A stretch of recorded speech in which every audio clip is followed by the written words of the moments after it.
Doctor గారు నమస్తే అండి. నమస్తే. ఎస్ డాక్టర్ గారు, డయాబెటీస్ ఇది పెద్ద సబ్జెక్టే కాదు, ఇది ఒక పెద్ద లైఫ్ స్టైల్ డిజార్డరే. సో మ్యాక్సిమం అందరి ఇళ్ళలో ఒక డయాబెటిక్ పేషెంట్ని అయితే చూస్తూ ఉన్నాము. ఎందుకు ఇంతలా డయాబెటీస్ అనేది వచ్చింది? డయాబెటీస్ అనేది అందరికీ తెలిసిందే, మీరు కూడా అదే చెప్పారు. It's a life style disease. So మన సెడెంటరీ లైఫ్ స్టైల్ వల్ల, లేదంటే మనం ఫిజికల్ ఇన్యాక్టివిటీ అని చెప్తాము, and high calorie food consumption వల్ల ఈ మధ్యకాలంలో ఎక్కువగా కనిపిస్తోంది. సో యంగ్ అడల్ట్స్, ఇదివరకు అంటే అబౌవ్ 40 వాళ్ళకి చెక్ చేసుకోమని చెప్పేవాళ్ళం. ఇప్పుడైతే లెస్ దాన్ 30 years నుంచి కూడా మనం షుగర్ టెస్ట్లు అన్నీ చేసుకోవాలని చెప్తున్నాము. కొద్దిమందికి రిస్క్ ఫ్యాక్టర్స్ ఎక్కువ ఉన్న వాళ్ళల్లో మనం అరౌండ్ 18 years నుంచే డయాబెటీస్ చెక్ చేసుకోమని చెప్తున్నాము. ఎలాంటి రిస్క్ ఫ్యాక్టర్స్?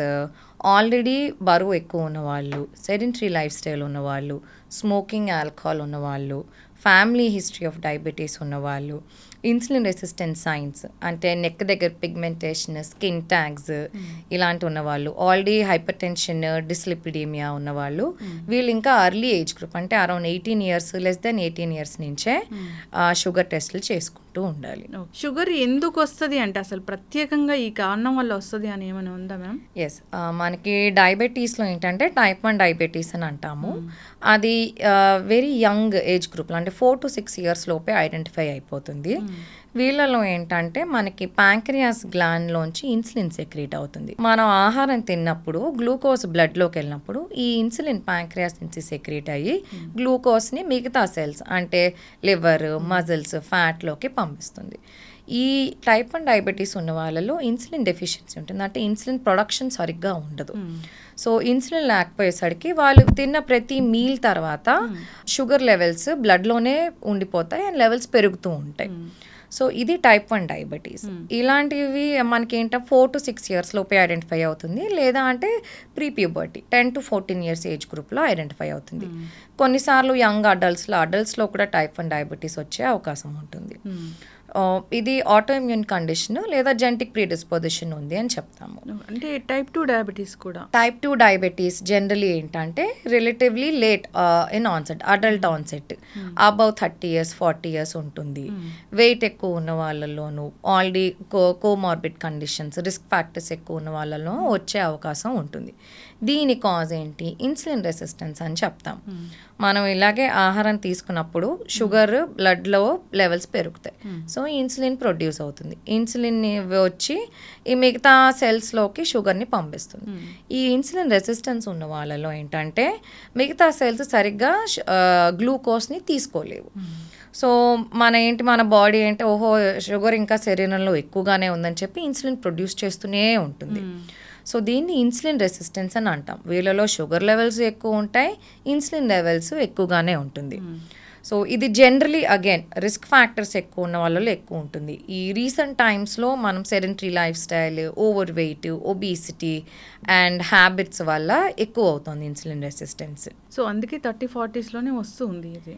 ఎస్. ఇప్పుడు డయాబెటీస్ మీరు చెప్పిన లక్షణాలు కనిపించాయి అంటే వెంటనే టెస్టులు చేసుకోవాల్సిందేనా డాక్టర్ గారు? Yes, like I said, diabetes ఒక లక్షణాలు ఏంటంటే మనకి ఆకలి ఎక్కువ ఉంటుంది, దాహం ఎక్కువ ఉంటుంది, యూరిన్ ఎక్కువ వస్తూ ఉంటుంది, యూరినరీ ఇన్ఫెక్షన్స్ ఎక్కువ ఉంటాయి, ఏమైనా దెబ్బ తగిలితే తొందరగా మానదు, బ్లరింగ్ ఆఫ్ విజన్ అంటే విజన్ సరిగ్గా ఉండదు, frequent vaginal infections, urinary tract infections ఇలాంటివి ఎక్కువ ఉంటాయి. బాగా నీరసం ఉండడము, లేదంటే బాగా వెయిట్ లాస్ అవ్వడము, బాగా తిన్నా కూడా వెయిట్ లాస్ అవ్వడము, ఇలాంటి లక్షణాలు ఉంటాయి.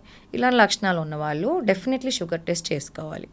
లక్షణాలు లేకుండా కూడా మనం అందరూ 30 years దాటినప్పటి నుంచి షుగర్ టెస్ట్ చేసుకుంటూ ఉండాలి. ఇప్పుడు ఈ టైప్ 2 డయాబెటీస్ లక్షణాలు కనిపించినప్పుడు టెస్ట్ అంటే ఏముంటుంది అసలు? మనకి బ్లడ్ షుగర్ టెస్ట్ చేస్తామండి.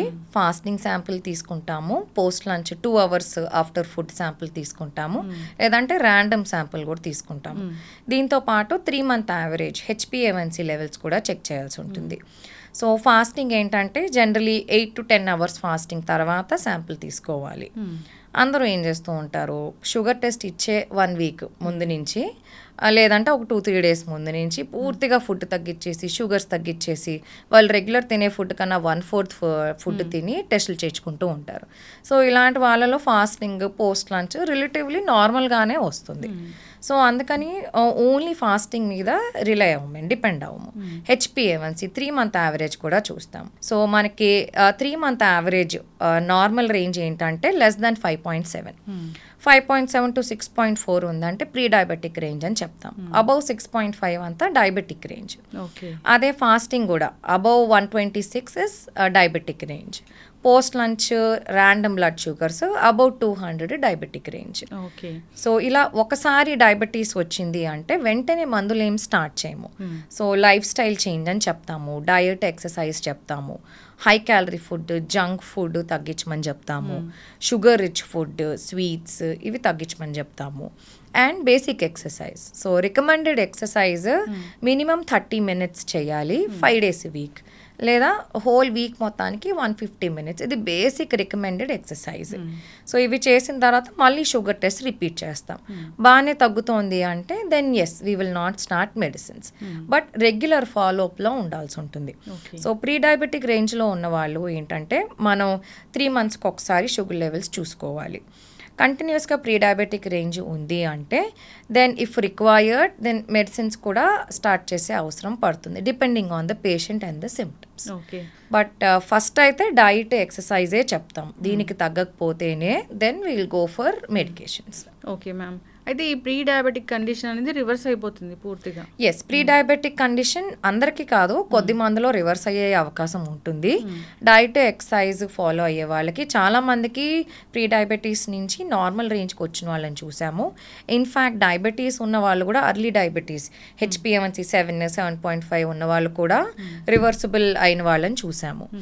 బట్ వీళ్ళు ఏంటంటే ఒకసారి తగ్గింది కదా అని చెప్పి వదిలేయడానికి లేదు. ఫ్రీక్వెంట్గా షుగర్ టెస్ట్లు HbA1c లెవెల్స్ చెక్ చేసుకుంటూ ఉండాలి. So that your always under constant monitoring. In case sugar levels పెరుగుతుందంటే ఇంకొంచెం డైట్ ఎక్సర్సైజ్ ప్రాపర్గా ఫాలోఅప్లో ఉండాలి. జనరల్గా షుగర్ వచ్చింది, టాబ్లెట్స్ ఇచ్చారు డాక్టర్ గారు అన్నప్పుడు ఎన్ని మంత్స్గా ఒకసారి ఫాలోఅప్ అనేది ఉంటుంది? అదే ఫస్ట్ షుగర్ వచ్చినప్పుడు? ఎస్, సో మనకి షుగర్ పేషెంట్ ఒక షుగర్ లెవెల్స్ బట్టి డిపెండ్ అయి ఉంటుందండి. సో మనకి HbA1c అరౌండ్ 7 లోపు ఉందనుకోండి, డైట్ ఎక్సర్సైజ్ చెప్తాము. అండ్ 7 దాటేసింది, 7.5, 8 అలా ఉన్నాయి, దెన్ బేసిక్ మెడిసిన్ స్టార్ట్ చేస్తాము along with diet and exercise. 1 monthలో ఫాలోఅప్ రమ్మంటాం. బాగానే కంట్రోల్లోకి వస్తుందంటే అదే డోస్ కంటిన్యూ చేస్తాం. మళ్ళీ ఒక 2-3 monthsలో రివ్యూకి రమ్మంటాం. సో మనకి షుగర్ లెవెల్స్ రెగ్యులేట్ అయ్యేంత వరకు ఫ్రీక్వెంట్ మంత్లీ విజిట్స్ రమ్మని చెప్తాం. ఒకసారి కంట్రోల్లోకి వచ్చేసిన తర్వాత 3 monthsకి ఒకసారి రమ్మని చెప్తాం. ఓకే మ్యామ్, ఇప్పుడు చాలా షుగర్ వచ్చింది లెవెల్ అన్నప్పుడు ఒక టైప్ ఆఫ్ మెడిసిన్ అనేది రాస్తారు. అంటే మెడిసిన్ వాడుతూ వాళ్ళకి కాస్త తగ్గుతుంది అనేది అంటే ఎట్లా మానిటరింగ్ అనేది ఎట్లా ఉంటుంది? 1 month అన్నారు, 1 month మానిటరింగ్ అనేది ఎలా ఉంటుంది? సో మనకి బాగా ఎక్కువ షుగర్స్ ఉన్న వాళ్ళు, షుగర్ ఫ్లక్చువేషన్స్ ఉన్న వాళ్ళలో కంటిన్యూస్ గ్లూకోజ్ మానిటరింగ్ అని ఉంటుంది. సో చిన్న ప్యాచ్ లాంటిది ఉంటుంది, మన స్కిన్కి అటాచ్ చేస్తారు.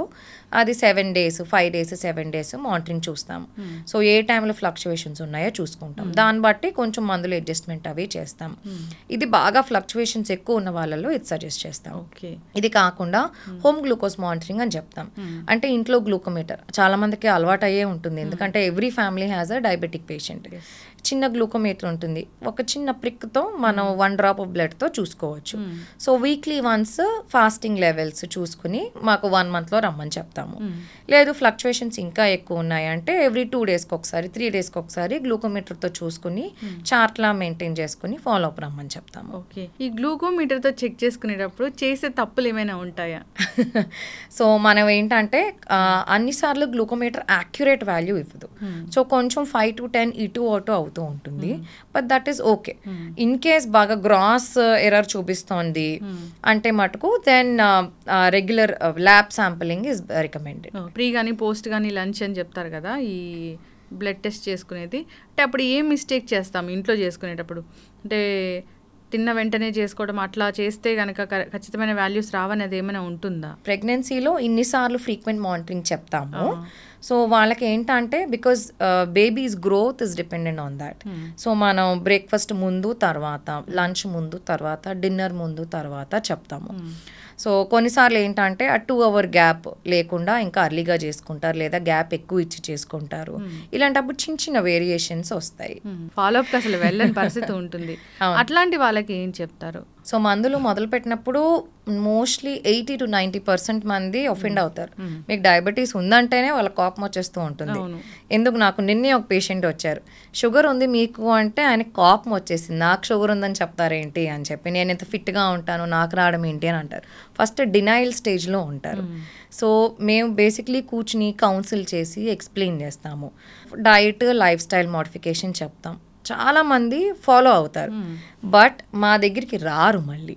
సో వాళ్ళు లోకల్గా టెస్ట్ చేసేసుకుని ఫాస్టింగ్ ఒకటి చూసుకుంటారు, తగ్గిపోయింది నాకు తగ్గిపోయింది అని చెప్పి వదిలేస్తారు.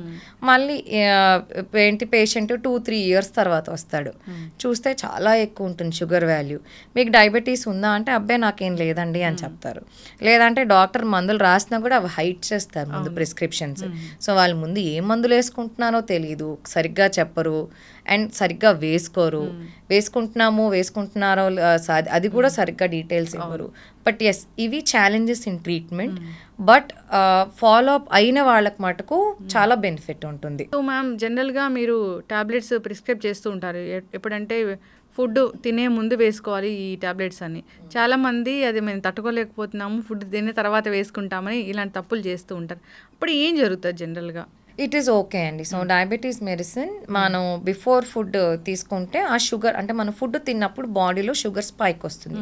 సో ఆ స్పైక్ వచ్చినప్పుడు ఆ డ్రగ్ యాక్ట్ చేస్తుంది అని చెప్పి కొన్ని డ్రగ్స్ ముందు వేసుకోమని చెప్తాం, కొన్ని డ్రగ్స్ స్పెసిఫిక్లీ ఆఫ్టర్ ఫుడ్ వేసుకోమని చెప్తాం, ఎందుకంటే వాటి యాక్షన్ కొంచెం ఫాస్ట్గా ఉంటుంది. సో రిలేటివ్లీ కొంచెం ఇటు అటు అయినా కూడా ఇట్ ఈస్ ఓకే. లేదు మరి ఫుడ్ తినేసిన 2 hours తర్వాత వేసుకుంటున్నాం మందులు అంటే దెన్ ఎస్, సరిగ్గా పనిచేయకపోవచ్చు. అయితే ఈ డయాబెటీస్ సంబంధించిన మందులు వాడినప్పుడు పేషెంట్స్ చాలా అంటే బరువు తగ్గిపోతూ ఉంటారు, చాలా సన్నబడిపోతూ ఉంటారు, మనం కొందరిలో చూస్తాము. ఇదేంటి? సో ఈ కొన్ని డ్రగ్స్కి వెయిట్ లాస్ సైడ్ ఎఫెక్ట్ ఉంటుందండి. ఇప్పుడు రీసెంట్గా ఒక వెయిట్ లాస్ డ్రగ్ అని చెప్తున్నాం, డయాబెటీస్ డ్రగ్ సెమాగ్లూటైడ్ అని. సో డ్రగ్ యొక్క సైడ్ ఎఫెక్ట్ అదేంటంటే ఆకలిని చంపేస్తుంది, మనం ఎక్కువ తినలేం. సో వాళ్ళు పేషెంట్స్ నార్మల్గా వాళ్ళు తీసుకునే ఫుడ్ కన్నా కూడా చాలా తక్కువ తింటారు, ఎందుకంటే దానివల్ల నాజియా, వామిటింగ్, బ్లోటింగ్ సెన్సేషన్ ఉంటుంది. సో దీనివల్ల ఎక్కువ ఫుడ్ కన్జ్యూమ్ చేయలేరు వాళ్ళు. సో దీనివల్ల వెయిట్ లాస్ అది కనిపిస్తూ ఉంటుంది. అయితే మ్యామ్, ఈ షుగర్ వచ్చిందంటే బీపీ కూడా వెంటనే వస్తుంది, ఈ 2 సిస్టర్ జబ్బులు అంటారు, అది ఎందుకు? బీపీ షుగర్ కో ఎగ్జిస్ట్ అవుతూ ఉంటాయి మెజారిటీ ఆఫ్ ద కేసెస్లో. డయాబెటీస్ వచ్చినప్పుడు రక్త కణాల్లో మార్పులు అవుతాయండి. సో ఈ బ్లడ్ వెజల్స్ అనేవి కొన్నిసార్లు స్టిఫ్ అవుతాయి, కొన్నిసార్లు నారో అవుతాయి, అంటే చిన్న అథెరోస్క్లెరోటిక్ ప్లేగ్ అని అంటాము. సో వీటి వల్ల బ్లడ్ వెజల్స్లో మార్పు జరుగుతుంది. బ్లడ్ వెజల్స్లో మార్పు జరిగినప్పుడు నార్మల్గా బ్లడ్ ప్రెషర్ అంటే ఏంటి, హార్ట్ బ్లడ్ని పుష్ చేస్తుంది బ్లడ్ వెజల్స్లోకి. సో అది ఏ ప్రెషర్తో పుష్ చేస్తుందో ఆ ప్రెషర్ని మనం సిస్టాలిక్ బ్లడ్ ప్రెషర్ అని అంటాం. సో ఈ రక్త కణాల్లో మార్పు, ఆర్టరీస్లో మార్పు వచ్చినప్పుడు హార్ట్ ఇంకొంచెం ఎక్కువ ప్రెషర్తో పుష్ చేయాల్సి ఉంటుంది. సో నారో అయింది, రక్త కణం కొంచెం నారో అయింది, లేదంటే కొంచెం స్టిఫ్ అయింది, అప్పుడు దానికి ఎక్కువ ప్రెషర్ ఇస్తే కానీ బ్లడ్ సర్క్యులేషన్ సరిగ్గా ఉండదు. ఎస్, సో డయాబెటీస్ వల్ల మనకి బ్లడ్ వెజల్స్లో డ్యామేజ్, మార్పులు జరగడం వల్ల బీపీ పెరిగే అవకాశం ఉంటుంది. సో అప్పుడు ఆ రెండింటికి కలిపి మందులు వాడాల్సింది. ఇంట్లో అందరికీ షుగర్ మందులు ఉంటే బీపీ మందులు ఇంకో నెలలోనే వచ్చి చేరుతాయి. అందుకే మనం ఏం చెప్తామంటే డయాబెటీస్ వచ్చింది లేదంటే హైపర్ టెన్షన్ వచ్చింది అంటే ఆ డయాగ్నోస్ అయ్యే ముందే మనకి ఈ బ్లడ్ వెసల్ చేంజెస్ అవి జరిగిపోతూ ఉంటాయి, మనకు అది కళ్ళకు కనిపించదు. So hyper tension silent disease అని అంటాము. డయాబెటీస్ కూడా సగం మందికి ఏ రకమైన లక్షణాలు ఉండవు. సో వాళ్ళు టెస్ట్ చేసుకుని తెలిసేసరికి ఆల్రెడీ వాళ్ళకి లోపల డ్యామేజ్ అది జరిగిపోతూ ఉంటుంది. సో మిగతా కండిషన్స్ వచ్చే అవకాశం ఎక్కువ ఉంటుంది. షుగర్ వ్యాధి ఉంది, వాళ్ళు ఏమీ ఆహార నియమాలు పాటించట్లేదు, టాబ్లెట్స్ వేసుకొని వదిలేస్తూ ఉన్నారు. సో మిగతా ఆర్గాన్స్ మీద డ్యామేజ్ అంటే ఎలా ఉంటుంది ఇది? డయాబెటీస్లో మనము మైక్రోవాస్క్యులర్ కాంప్లికేషన్స్, మైక్రోవాస్క్యులర్ కాంప్లికేషన్స్ అని చెప్తాం. మైక్రోవాస్క్యులర్ అంటే పెద్ద బ్లడ్ వెసల్స్లో జరిగే ఇష్యూ. సో హార్ట్కి వెళ్ళే బ్లడ్ వెసల్స్లో ఇష్యూ జరిగితే మనకి హార్ట్ అటాక్, స్ట్రోక్ వచ్చే అవకాశం ఉంటుంది. అదే మెదడుకి, బ్రెయిన్కి సప్లై చేసే వెజల్స్లో ఇష్యూ అయితే పెరాలసిస్, స్ట్రోక్ వచ్చే అవకాశం ఉంటుంది. పెరిఫరల్ ఆర్టరీ డిజీజ్ అని అంటాం. మన లోవర్ లిమ్స్కి సప్లై చేసే బ్లడ్ వెసల్స్లో కూడా క్లాట్ ఫార్మేషన్ అది జరగచ్చు. సో ఇలా జరిగితే మనకి లోవర్ లిమ్స్ బ్లడ్ సప్లై తగ్గిపోతుంది, అప్పుడు టిష్యూ చచ్చిపోతుంది, దాన్ని గ్యాంగ్రీన్ అని అంటాం. ఇలాంటి ఇబ్బందులు వచ్చే అవకాశం ఉంటుంది. మైక్రోవాస్కులర్ కాంప్లికేషన్స్ చిన్న చిన్న రక్త కణాల్లో డ్యామేజ్ జరగడం. సో మైక్రోవాస్కులర్ తల నుంచి కిందకి వెళ్దాం. ఫస్ట్ కళ్ళులో ఇష్యూ వస్తుంది. మనకి రెటినాకి సప్లై చేసే బ్లడ్ వెజల్స్లో ఇష్యూ అయినప్పుడు మనకి డయాబెటిక్ రెటినోపతి అని అంటాము. సో ఇది కూడా ఏంటంటే బ్లరింగ్ ఆఫ్ విజన్ వస్తుంది. రెటినాకి సప్లై చేసే బ్లడ్ వెజల్స్లో క్లాట్స్ కానీ అవి రప్చర్ అయ్యి బ్లీడింగ్ హిమరేజ్ అవ్వడం కానీ రెటినల్ డిటాచ్మెంట్ కానీ జరిగే అవకాశం ఉంటుంది. అండ్ కిందకు వచ్చేసరికి మన కిడ్నీస్ డయాబెటిక్ నెఫ్రోపతి అని అంటాం. కిడ్నీస్లో ఉన్న చిన్న చిన్న రక్త కణాలు డ్యామేజ్ అయ్యి ప్రోటీన్ లాస్ అవుతుంది. సో ఇది అర్లీ స్టేజ్లో మనం డిటెక్ట్ చేసి ప్రొటెక్ట్ చేసుకోవచ్చు. లేదు అంటే కంప్లీట్ రీనల్ ఫెయిలియర్ అయ్యే అవకాశం ఉంటుంది. అండ్ పెరిఫరల్ న్యూరోపతి అని అంటాం. నర్వ్స్ డ్యామేజ్ అవ్వడం, పెరిఫరల్ నర్వ్స్. దీనివల్ల స్పర్శ తగ్గిపోవడం, చేతుల్లో అరికాల్లో స్పర్శ తగ్గిపోవడము. స్పర్శ తగ్గిపోవడం వల్ల మనకి ఏమైనా దెబ్బ తగిలితే తెలియదు వాళ్ళకి. సో దీనివల్ల డయాబెటిక్ అల్సర్స్ ఫార్మ్ అవడము, ఇలాంటి ఇబ్బందులు వచ్చే అవకాశం ఉంటుంది. ఇప్పుడు మనం ఇందాక మాట్లాడుకున్నట్లు రకరకాల వైరస్లు, సూపర్ బగ్స్ ఇలా అని మాట్లాడుకున్నప్పుడు కరోనా ఇట్లాగా ఇవి ఎక్కువగా తొందరగా ఎఫెక్ట్ చేస్తాయి ఎవరిని అంటే డయాబెటీస్ ఉన్న వాళ్ళనే అంటారు. అంటే వాళ్ళకి ఇమ్యూనిటీ కూడా తగ్గిపోయినట్లేనా? ఎస్, క్రానిక్ కండిషన్ అని చెప్తామండి డయాబెటీస్ అనేది. సో కాన్స్టెంట్గా బ్లడ్ షుగర్ లెవెల్స్ ఎక్కువ ఉన్న వాళ్ళల్లో ఇమ్యూనిటీ లెవెల్స్ ఒక పొట్టు తక్కువ ఉంటాయి. ఫ్రీక్వెంట్ ఇన్ఫెక్షన్స్ వచ్చే టెండెన్సీ కూడా ఎక్కువ ఉంటుంది. సో ఆల్వేస్ డయాబెటీస్ ఉన్నవాళ్ళు, షుగర్ కంట్రోల్లో ఉన్నవాళ్ళు ఓకే, షుగర్ అన్కంట్రోల్లో ఉన్న వాళ్ళలో మటుకు ఇన్ఫెక్షన్స్ వచ్చే టెండెన్సీ ఎక్కువ ఉంటుంది. మోస్ట్ కామన్ మనకి డయాబెటీస్ ప్రెజెంటేషన్ ఎలా అంటే యూరినరీ ఇన్ఫెక్షన్తో వస్తారు. Almost females, middle aged females, సగం మంది ఫీమేల్ డాక్టర్కి వచ్చి నాకు గైనిక్ ఇష్యూ ఉందండి అని చెప్తారు. ఏమిటి అని చూస్తే యూరినరీ ఇన్ఫెక్షన్ ఉంది. అది వాళ్ళు గైనిక్ ఇష్యూ అనుకుని గైనిక్ దగ్గరికి వెళ్తారు మెజారిటీ ఆఫ్ ద టైం. మనం చిన్న యూరిన్ టెస్ట్ కానీ చేస్తే దానిలో షుగర్ లెవెల్స్, పస్ లెవెల్స్ ఎక్కువ ఉంటాయి. ఏమిటా షుగర్ లెవెల్స్ ఎక్కువ ఉన్నాయని ఈ షుగర్ టెస్ట్ చేస్తే డయాబెటీస్ ఉంటుంది. So most common presentation is urinary infections. Yes, వీళ్ళకి ఇన్ఫెక్షన్స్ వచ్చే టెండెన్సీ ఎక్కువ ఉంటుంది. అయితే డాక్టర్ గారు మీరు అన్నట్లే వీరిలో ఫ్రీక్వెంట్ యూరినేషన్ కూడా ఉంటుంది. సో అది చాలా పెద్ద సమస్యనా, ఎట్లా తీసుకోవచ్చు దీన్ని? సో మనకి షుగర్ కంట్రోల్లో లేనప్పుడు డయాబెటీస్ వన్ ఆఫ్ ద సిమ్టమ్సే increased urination, especially night time వీళ్ళు 3-4 సార్లు లేవడము జరుగుతూ ఉంటుంది. అది one of the major symptoms of diabetes. So మాకు యూరిన్ ఎక్కువ అవుతుందంటే ఫస్ట్ మేము టెస్ట్ చేసేది బ్లడ్ టెస్ట్, అదే diabetes test, urine test. In case sugar levels ఎక్కువ ఉన్నాయంటే దాన్ని మందులు వాడాల్సి ఉంటుంది. యూరినరీ ఇన్ఫెక్షన్ ఎక్కువ ఉంది, పస్సల్స్ ఎక్కువ ఉన్నాయి, ఫీవర్ వచ్చేస్తుంది, బాగా మంటుంది, దొరదుంది అంటే మటుకు యూరిన్ కల్చర్కి పంపించి అది ఏ ఆర్గానిజం వచ్చిందో దాన్ని బట్టి దానికి ససెప్టబుల్ యాంటీబయాటిక్ అది ఇచ్చి తగ్గిస్తాము. బట్ దీని మెయిన్ ట్రీట్మెంట్ షుగర్ కంట్రోలే. అయితే డాక్టర్ గారు బాగానే ఉంది, 20-30 ఇయర్స్ ఆఫ్ ఏజ్లోనే వస్తుంది మరి ఈ షుగర్ వ్యాధి అనేది. ఒకవేళ ప్రెగ్నెన్సీ ప్లాన్ చేసుకునే వాళ్ళకి ముందే ఈ షుగర్ ఉంటే ఎట్లాంటి జాగ్రత్తలు ఉంటాయి, అసలు ఏం కాంప్లికేషన్స్ వచ్చే అవకాశం ఉంటుంది? ఎస్, మనకి ప్రెగ్నెన్సీ అప్పుడు లేదంటే అర్లీ మంత్స్ ఆఫ్ ప్రెగ్నెన్సీలోనే ఇప్పుడు జెస్టేషనల్ డయాబెటీస్ డిటెక్ట్ చేసే అంటే టెస్టులు చేస్తున్నాము. ఓజీటీటీ అని అంటాం, oral glucose tolerance test. So ఇది వరకు అంటే 20 to 24 వీక్స్ ఆఫ్ ప్రెగ్నెన్సీ అప్పుడు టెస్ట్ చేసేవాళ్ళు. బట్ ఇప్పుడు ఇంకా అర్లీ అంటే less than 3 monthsలోనే ఈ టెస్ట్ చేసేస్తున్నాము. So that early detection of diabetes help చేస్తుందని. సో మనం 75 grams ఆఫ్ గ్లూకోజ్ ఇచ్చి ఫాస్టింగ్ షుగర్ లెవెల్స్ ఈ గ్లూకోజ్ తీసుకున్న తర్వాత 1 hour, 2 hours, 3 hours sugar test చూస్తాము. సో ఇది ఎక్కువ ఉంది అంటే ప్రెగ్నెన్సీ గైడ్ లైన్స్ మళ్ళీ డిఫరెంట్ ఉంటాయి. మనకి ఫాస్టింగ్ నార్మల్గా 126 అబోవ్ అయితే కానీ మనం డయాబెటీస్ కింద కన్సిడర్ చేయం. ప్రెగ్నెన్సీలో ఫాస్టింగ్ షుడ్ బి మనకి 90 కన్నా తక్కువ ఉండాలి, పోస్ట్ లంచ్ 140 కన్నా తక్కువ ఉండాలి. సో మనం ఈ రెండు ఎక్కువ చూసుకుంటాం. HbA1c అంత పెద్ద కన్సిడర్ చేయం ప్రెగ్నెన్సీలో. ప్రెగ్నెన్సీ ప్లాన్ చేసే ముందే డయాబెటీస్ ఉంది అంటే కొన్ని డ్రగ్స్ రికమెండ్ చెయ్యం ప్రెగ్నెన్సీలో. ప్రెగ్నెన్సీలో డయాబెటీస్ ఉంటే మోస్ట్లీ ఇన్సులిన్ రికమెండ్ చేస్తాము. కొంత శాతం మైల్డ్ డోసెస్ ఆఫ్ మెట్ఫార్మిన్ కూడా ఓకే. సో వీళ్ళు వేరే డ్రగ్స్ వేసుకుంటున్నారు other than metformin or insulin అంటే ప్లాన్ చేసే ముందే మీరు ఫిజిషియన్ దగ్గరికైనా గైనిక్ దగ్గరికైనా వస్తే మేము డ్రగ్స్ చేంజ్ చేస్తాం. ఐదర్ ఎందుకంటే మిగతా drugs they will affect the fetus. So before even you're planning to conceive if diabetes కానీ హైపర్ టెన్షన్ కానీ ఉంటే మీరు ఫిజిషియన్ని కానీ గైనిక్ని కానీ ముందే కలవాలి అహెడ్ కానీ. సో దట్ మేము ఫీటస్ని ఎఫెక్ట్ చేసే డ్రగ్స్ అన్ని ఆపేసి ప్రెగ్నెన్సీలో కూడా కంటిన్యూ చేసే డ్రగ్సే ముందుగానే మార్చి ఇస్తాము. అంటే తల్లికి డయాబెటీస్ ఉంటే బేబీకి కూడా వచ్చే అవకాశం ఉంటుందా? ప్యాంక్రియాస్కి స్ట్రెయిన్ అవుతుందండి. అండ్ మెటర్నల్ షుగర్ లెవెల్స్ ఎక్కువ ఉన్నాయి అంటే దెన్ ఫీటల్ ప్యాంక్రియాస్ నుంచి అంటే ఫీటస్ వూమ్లో ఉన్నప్పటి నుంచి కూడా ఇష్యూ డెవలప్ అవుతుంది. అండ్ వీళ్ళకి డయాబెటీస్ వచ్చే టెండెన్సీ ఎక్కువ ఉంటుంది. అండ్ బిగ్ బేబీస్ అని చెప్తాను, నార్మల్ 3.5 kgs కన్నా అబవ్ ఉంటారు బర్త్ వెయిట్. సో మనకి మెటర్నల్ డయాబెటీస్ కంట్రోల్ చేయడం ఇస్ వెరీ ఇంపార్టెంట్, బికాస్ మనకి foetus is also important in pregnancy. So mother బాగుండాలి, బేబీ కూడా బాగుండాలి. సో బేబీ ఓవర్ వెయిట్గా పుట్టిన, బేబీ ప్యాంక్రియాస్ ఎఫెక్ట్ అయినా కూడా వాళ్ళకి తర్వాత ఇబ్బంది వస్తుంది. సో ఇది లేకుండా మెటర్నల్ షుగర్స్ కంట్రోల్లో ఉండడం చాలా ఇంపార్టెంట్. సో 60 years ఆఫ్ ఏజ్లో ఇలాంటి డయాబెటీస్ ఉంది అన్నప్పుడు ఖచ్చితంగా వీళ్ళు ఈ జాగ్రత్తలు తీసుకోవాలంటే ఏం చెప్తారు? మనకి డయాబెటీస్ అంటే ఫస్ట్ డైట్, ఎక్సర్సైజ్ ఏనండి.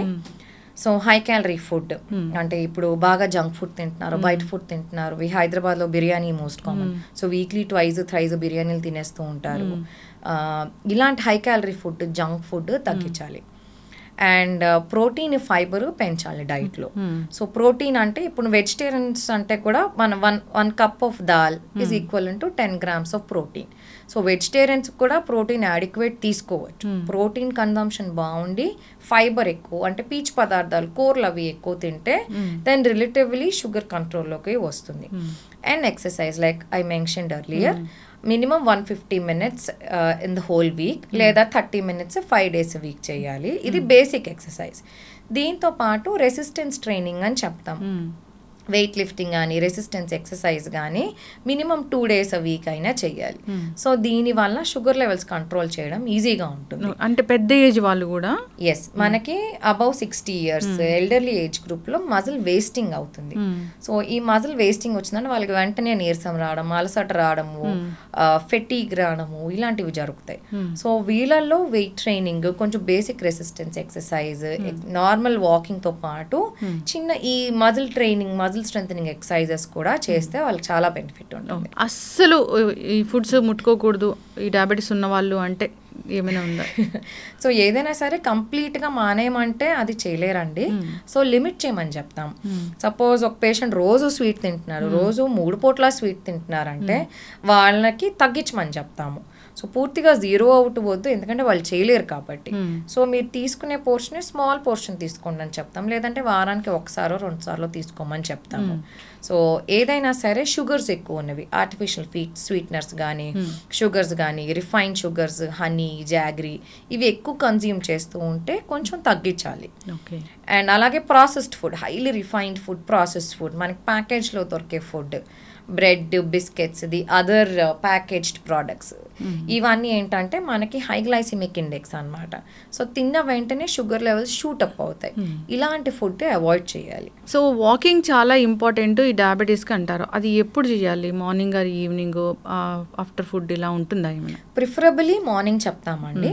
బట్ ఇప్పుడు nowadays everyone is busy. So time కుదిరినప్పుడు వాకింగ్ చేయమని చెప్తాం. ఇమీడియట్లీ మీల్ తిన్న వెంటనే వాకింగ్ అయితే కొంచెం అవాయిడ్ చేయడం better. Give little time and then you go for a walk. అసలు డయాబెటీసే రాకూడదు అంటే జాగ్రత్తలు ఏముంటాయి? ఎస్, సో మనకి 30 years లైక్ 30 years నుంచి షుగర్ టెస్టులు చేసుకుంటూ ఉండాలి.